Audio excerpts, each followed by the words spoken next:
Howdy. Howdy!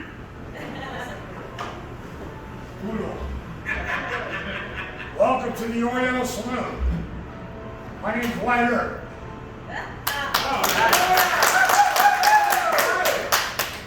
This is my place back in 1880.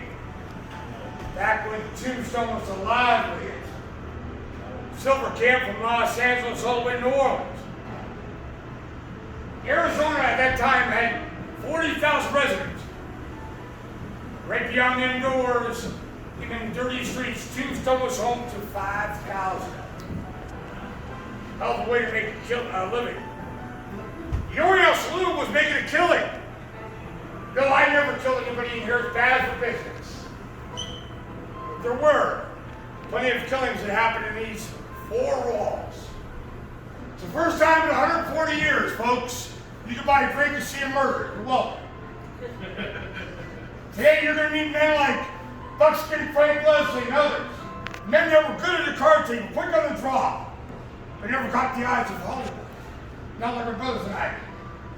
Now it's a live show.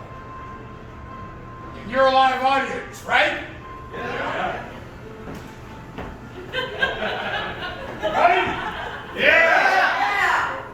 That means I want you to open holler and have a good time!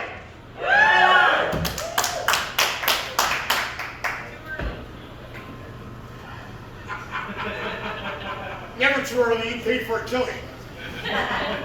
Take all the pictures and I want you to cheer for the good guys and boo for the bad guys. It's just like real life, it's hard to tell who's who. The choice is yours. Boo.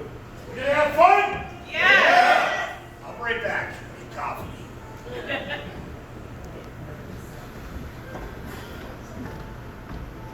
Howdy, folks. Hey, Jimmy Joyce. I'm calling Bill. I don't know what Mr. Earp's been saying up here, but I own this place, not him. He's taking up a stock in the gambling concessions, but not exactly the kind of partner that I'm looking for. You see, the Earps. Sorry, you were saying, well, the herbs, go ahead. Proceed. Sure. Nothing, I wasn't saying nothing. Oh, go ahead, say it. Well, why don't you sell? Everybody here knows I can run this place, right, folks? Right on. Yes. You head back east, take all that money, go back to New York, live like a king. $5,000? It's a lot of money. Damn straight. Pay for the carpets in this place. There's one carpet mill. There's one carpet in this whole place. $5,000. Look around lately, but not exactly in Kansas anymore. I looked around, kind of ran this place to the ground. Heck, there's a stabbing or a shooting once a week in this joint. It's a regular slaughterhouse. It's my slaughterhouse. Hello, what? Doc Holliday. Yeah. How the hell are you? When'd you get into town? Oh, I've been here about a month or so dealing cards and corgans, making plenty of money. Let's get you a job over there. I got a job of my own right here. Where? On the Oriental. I thought that miserable wretch, Milt Joyce, owned the place. Miserable wretch. Pleasure to meet you. I do own this place. Well, then why don't you sell it? It's not for sale. The price he's offered, or any price. What? You still have not learned how to talk to people. You should let me translate. Really? I'm doing fine. I'm negotiating. Negotiate. Yes. With who? Bill, well, now listen. Hold on before you. God! What? Negotiations are closed. Well, Milt, how about $5,000? $5,000. Well, there you go, Doc. Welcome to Tombstone. What? Come on. Let's let the doctor take care of that. Now, as you can imagine, I didn't get much grief from Milt. Now, after Doc Holliday set him straight, can't say it's a blame him. And before you knew it, the Oriental Saloon became the most popular saloon on Allen Street. Why not? Our beer was cold. Our gaming tables were on the square. Most of them were on the square. A friend of mine from Dodge City, Billy Harris, Billy sent me $15,000 to remodel his place. And a couple friends helped me spend the money. Well, Doc and I spend the money. Now, just like every business, once you start doing good, eventually people, well, they want a piece of the action. This place is no different. There's a group of men, bad men, murderers of gun hogs from Colorado, from Deadwood, from the Badlands of Texas. They were called slopers. Strong-armed men. Eventually, these slopers came to Tombstone, and the Oriental Saloon was their prize. They wanted a piece of this action. They were a small army. All I had was Doc Holliday. Place your bets, folks.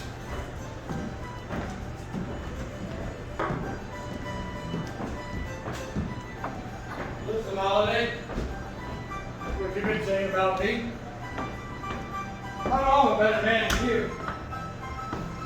Got you too drunk or sober. Day or night. Get off that chair and let's go. Jackson, you are far less intoxicated than I am. Here to throw me into a fight. Probably got a couple boys waiting outside the doors to shoot me in the back. Is that it? How stupid do you slopers think I am? All right, Don. You Dodge City ain't got no more standing to you. You got the men, the money to run you out of town. And we will.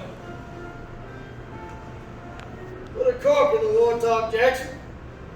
Plenty of money to go around in a town like Tombstone. There's plenty of saloons here, too. You and your boys can have any that you like. Just, not this one. That's it.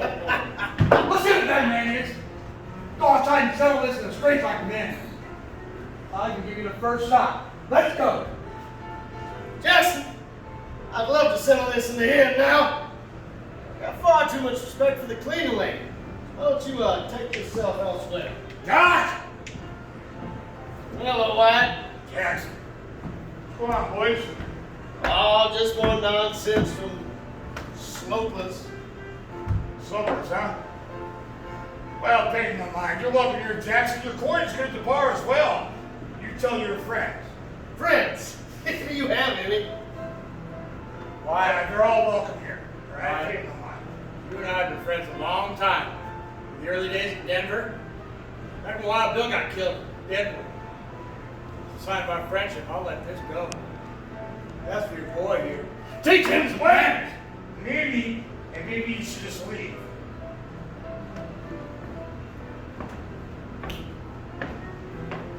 What? You have lost your mind talking to a man like Bart Jackson. He's just as much an enemy of this place as a revenue and temperance gals. Well, my father taught me how to deal with this kind, folks. You take the money first, then you can come up. Father was a wise man. Well, one heck of a barkeep, too. Hey, what? Yeah. Sideways? What? Sideways!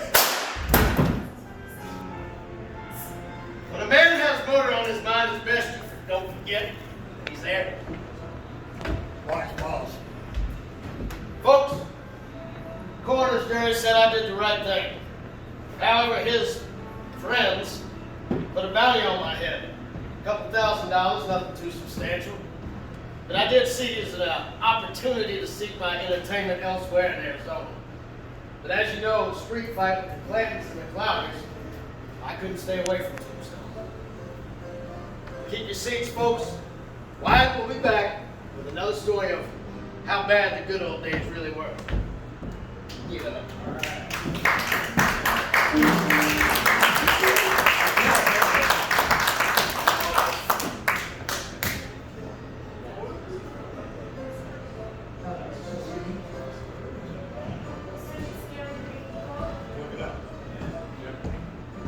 All right, folks, we all having a good time? Yeah!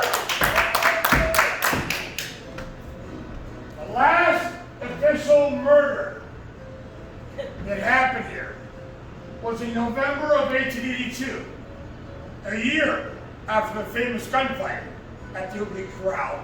8 months after my brothers and I had run up the state. I was in California and I heard all about this fight from witnesses and buckskin Frank Leslie himself, the winner of this particular contest. Now, Frank Leslie was a scout for the Army during the Indian Wars, and Deputy under Wild Bill. The sharpshooter in the Wild West show by Buffalo Bill Cody. The historians will prove that everything I just said about this man are false. It never happened. But in 1882, we were all mighty impressed. Frank? Hey, what? Kate? Absolutely. Listen, you got money? Skin Frank, listen. You're a whisperer. I reckon you owe me a drink. Pardon me? I don't believe I know you. I don't owe you anything. You got what? Maybe for the table. For the Cowboys. Possibly one of the last of them. Thank God. Talk like that, get a man shot.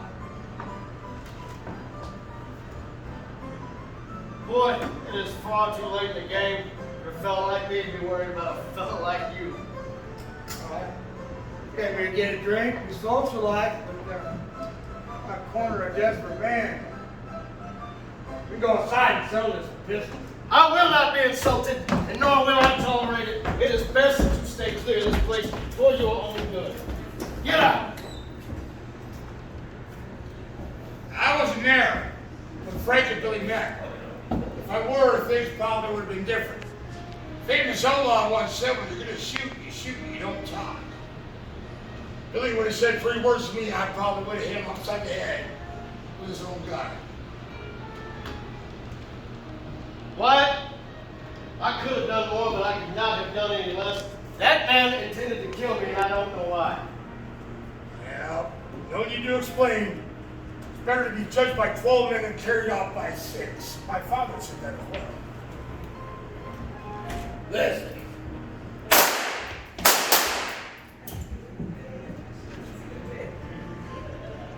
That was that.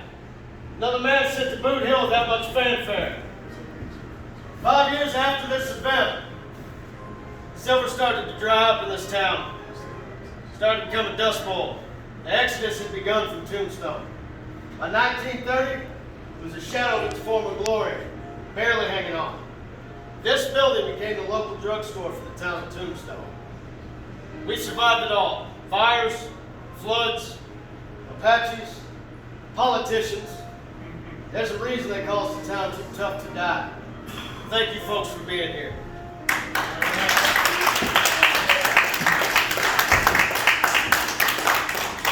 Losing my voice. It's all the time we ever shooting. You guys enjoy the show?